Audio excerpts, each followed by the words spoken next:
So ito mga manay, itong mga kustiyan ay lagyan nila ng simento sa loob kasi ito kasi mga manay tubular kasi yan. Ayan. May bangag yan sa loob ba. Kaya lagyan ng simento para mas matibay.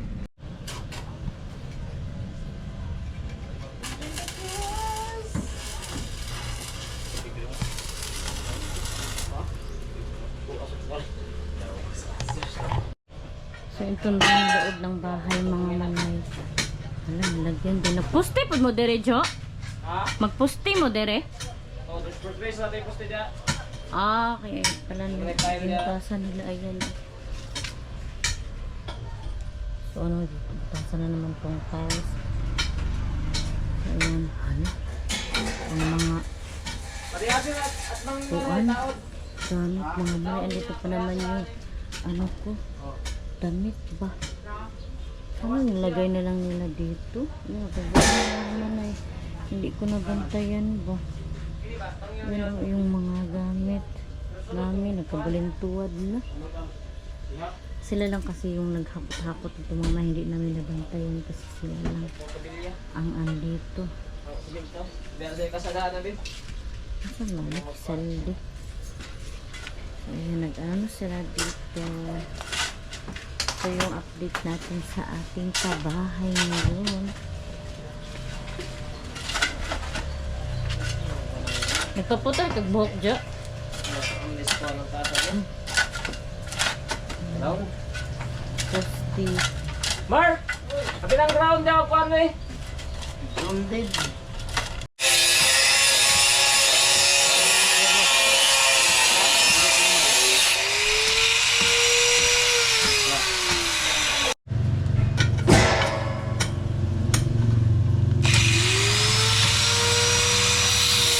Ayan, nanghingi na naman si Jojo ng simento mga manay para sa poste. Ibuhos nila kasi ilagay nila dito oh, para mas matibay yung ano natin ito mga manay poste.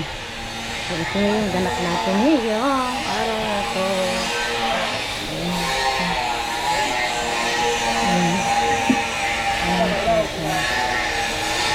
Pasok kong gabas!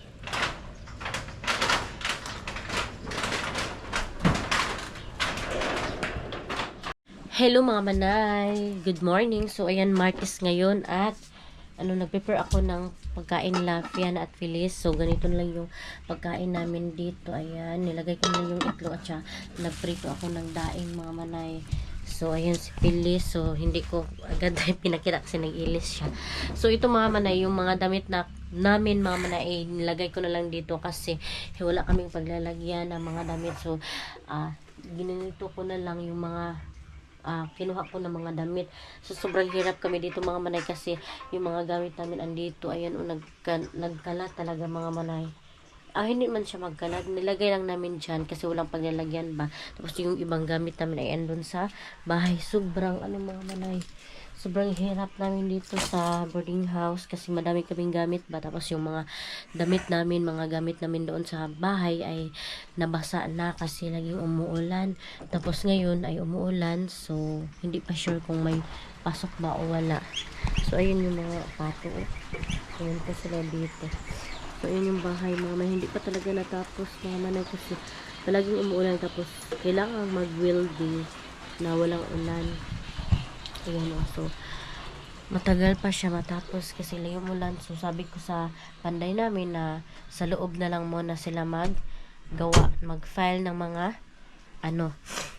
mag-file sila ng mga hollow block ba muna. So, mamaya ipapakita ko sa inyo kasi kakain pa kami mga nay. At saka, bukutan ta kabe, dali eh. Bukutan ko muna si Phyllis na wala yung niya. Paglalagyan niya ng ba? Tubig, baonan. So ngayon wala pang announcement na may klase pa ba o wala kasi kahapon mga manay walang pasok. So ngayon hindi ako nag-vlog mga manay kasi paulit-ulit lang yung mga ginagawa. Tapos dito lang naman sa boarding house at saka walang ginagawa talaga mga manay. Tsaka nag-file lang sila kahapon yun. So nakakaumay naman kung maboard kayo ba kung yung mga video natin ay paulit-ulit lang. So, kaya hindi lang ako nag-video. Tsaka dito lang din naman kami sa boarding house. At tsaka si Mr. pala mga manay ay nag-duty na. So, shout out pala kay Mami MD, kay Ate Emily, kay Ate Maricho, kay Ostol TV, kay Nolin, kay Cindy, kay Grace Palma, shout out sa inyo, kay Ate Virgie, shout out. So thank you so much Mami MD para sa aking sa pag-update sa akin at saka papangamusta. God bless you always po Mami MD at ingat ka po palagi dyan sa work mo. So ayan, sa ngayon pala mga manay may sipon ako kasi lagi akong tumatabok doon sa bahay na walang payong. Yan. So ayan, ko na si Pilis binugkutan. So be kaon na be. So ayan yung ulam namin, ang mga namin mga manay gamit talaga na hindi ma-plaster ba kasi super dito guot. So papakainin ko muna si Pilis mga manay, tsaka pupunta ako doon sa boarding house mamaya at ipapakita ko sa inyo yung update ng bahay namin. So ito yung plato namin mga manay.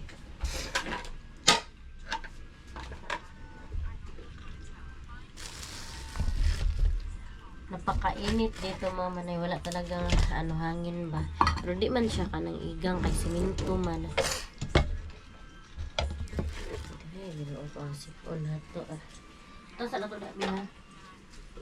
Mag-sipon sa po. Uy, sabi akong sipon mga manay. Lain magod ang panahon. Pangit kasi ang panahon ngayon.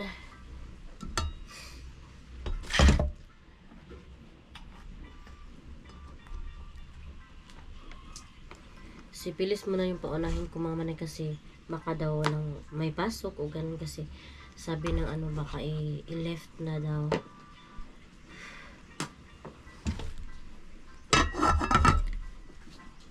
Alibi.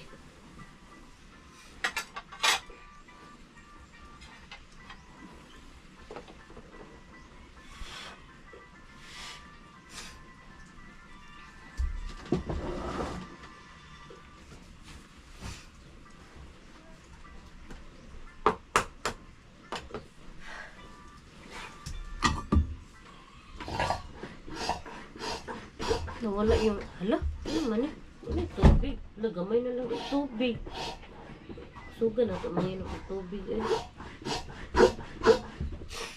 Ito kasi yung tubig namin mama na ulang.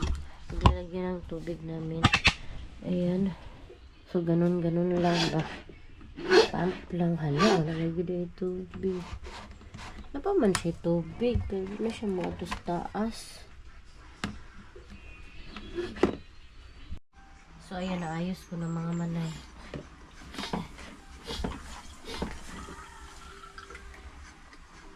Ilagay ko sa itong itlog, Pilis. Hindi tayo ngayon, mag-uwil-uwil. Kasi hindi maganda yung palaging mag-uwil, palaging mag-fried.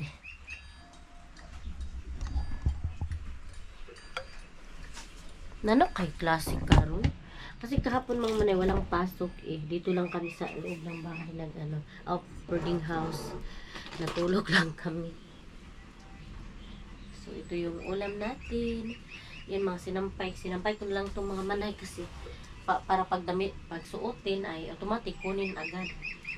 Kasi wala tayong paglalagyan eh. Sana matapos na yung bahay mga manay eh. Dami pang kulang mga manay. Sana feeling ko nga ma-short yung pira namin mga manay kasi malaki-laki na yung gasto namin sa atip, bubong pa. Super solid kasi napakatibay kaya ganun ang itsura. Nabi ka o nabi! Pilis! Ikaw na ka, mag-eskwila ka. Kita ka putol akong imong balunan.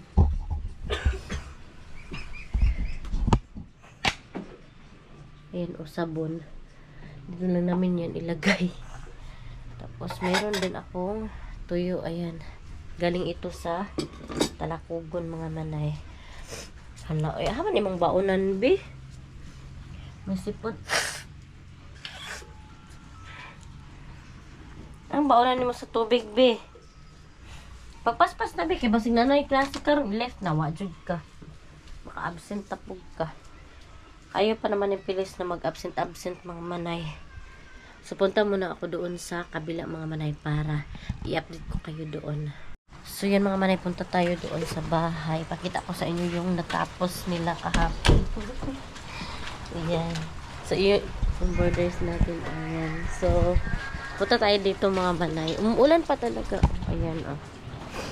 So, dito tayo pasok. Ayun, kaya ako nagkasipon mga manay kasi kahit umuulan, hala. Pupunta ako dito sa bahay namin na pinagawa. Ang tagal mga manay, mga tapos ayan oh, yan yung mga steel. Napakatibay niyan mga manay, kaya super tagal na na process. Last week yan. So 1 week nila na ginawa pero may kulang pa daw. So ito na yung sitwasyon ng bahay namin. Ayan, nagkagulo talaga mga manay. So hirap na siya anuhin. Hindi na kasi kumahakot kasi hindi na namin mahakot kasi super dami ng gamit. So ayan, naka-file na sila dito ng hollow block mga manay. Ayan, nag-file na lang sila dito kasi hindi pa sila sa taas. Tapos meron na akong atip mga manay, bubong mga manay. Color of yung bubong, so worth of 52,000 pesos. Super mahal mga manay. Tapos yung mga gamit na mga ganyan, mga isel, hindi na yan kasali. So lahat na sa taas na napagawa ko ay 145,000. So yung pira natin ay kunti na lang talaga. Sana ay kahit ma-close lang to mga manay. Tapos dahan-dahan na lang natin na ipagawa kapag may blessing na dadating. So ayan mga manay, oh. Nag-file na sila dito ng semento. Lang kasi mga manay yung paggawa natin, half cladding at half cement. So ganyan ang ating bahay para makalis na dito sa baba kasi super mahal kapag puro semento na talaga, puro concrete kasi super mahal na ng mga material sa papagawa ng bahay. So para makasave tayo ay yung half cladding at half cement lang, at saka okay din naman kasi matibay din naman daw yun. Tapos wala kaming budget mga manay sa sa loob na ba. So, plano na lang namin na mister na idahan-dahan na lang. Ang importante ay mapatayo lang talaga yung bahay yun.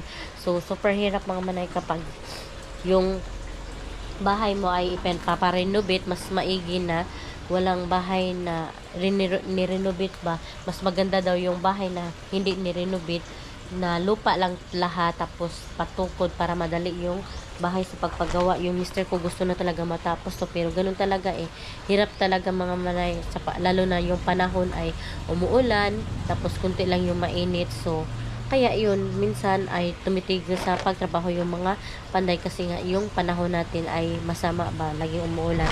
So ayan, binagbag na nila dito mga manay. Ayan, tinabunan lang nila ng trapal kasi baka makita yung loob namin. May mga gamit kasi kami dito, baka nakawin. So ayan, yung na rin sahig, napaka na dumi. Ayan, oh.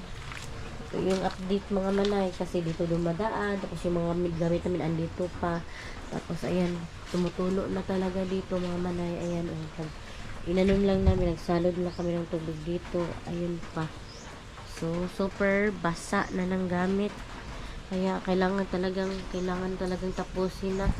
So sana ay matapos na mga manay. Alam kong yung iba naman dyan ay excited na makita yung bahay namin na matapos. So yung andito pala si Mr. Dito siya natutulog mga manay, nagduyan siya.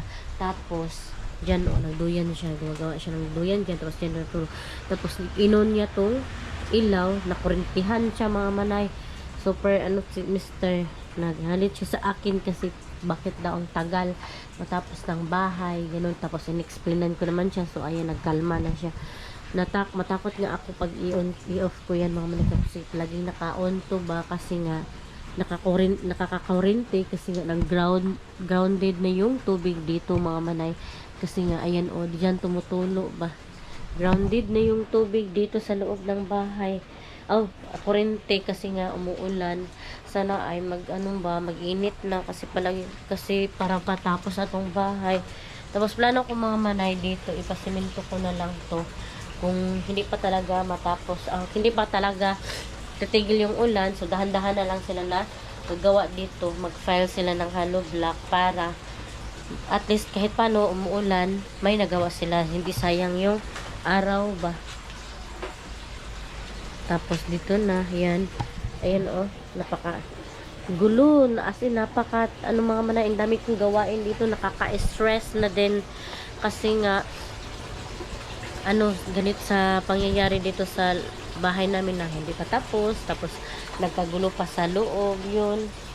Tapos, yung pera namin ay kunti na lang ba para maano, sana ay maano pa siya, masakto lang ba, kahit ma-close lang, bahala, hindi pa fully tapos talaga, basta ma-close lang siya, as in may bintana, may door, ganun, maano lang siya ba, mapatayo lang.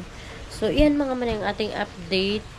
Pasensya na kayo mga manay kung super tagal-tagal ako maka-upload kasi noong mga nakaraang araw ay nagsama kami ng best friend ko na galing siya sa labas kasi mga manay namatayan kasi siya ng mama, tapos biglaan ang kanyang pag-uwi.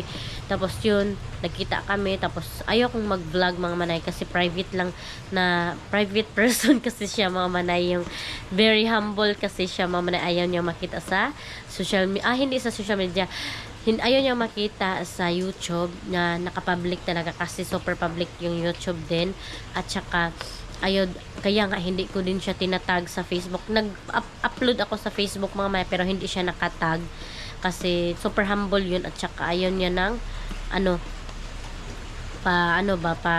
papakita na ganun na kauwi siya. Kasi nga ako kasi mga may best friend niya ako, so yun, naging special niya ako na trinit na naglabas-labas kami sa bahay. So, super blessed ako mga manay kasi mayroon akong best friend na ganun. Pero hindi ako nagtitake advantage sa kanya kasi nga best friend ko, hindi ako nagtitake advantage kung nag-i-spoil sa kanya sa mga ko ba, hindi din nga ako nangungutang sa kanya mga manay, kusa lang siya magbigay kung ano yung gusto niya ibigay, ganun. So yun, kaya mahihiya din ako sa kanya kasi palagi yung nanglilibre sa akin mga manay, kung saan kami magpupunta siya yung naglilibre. So nakakahiya naman mga manay, di ba, kung mag-take advantage siya. So kaya ang ating i-return back na lang sa kanya ay yung kabutihan at prayers na maging okay siya doon sa labas kasi nagtatrabaho siya doon sa labas. So thank you so much sa aking best friend kasi kahit sa konting oras na magkasama tayo ay napasaya mo ako at naging chika-chika din tayo sa buhay-buhay. So yun mga manay, at saka umaatake din yung anxiety ko mga manay, kaya minsan din ako nag-upload kasi na i-stress na ako dito sa bahay kasi super tagal ba, tapos yung budget ba ko, konti na lang talaga yung pera namin at maghanap pa ako niyan kung saan ako makahanap. So ako na lang na lang ako niyan. Basta, iwan ko kung saan kami makapunta-punta niyan para makapanghanap ng tulong para mabuo talaga tong bahay. So, ayan mga manay, siguro dito ko na lang muna i-end ang aking vlog. Thank you so much sa mga nanonood. Sa mga hindi pa pala nakasubscribe, please subscribe my YouTube channel and click the notification bell para update din kayo sa aking next video. See you in my next vlog mga manay. Bye-bye and God bless. Ingat po kayo parati.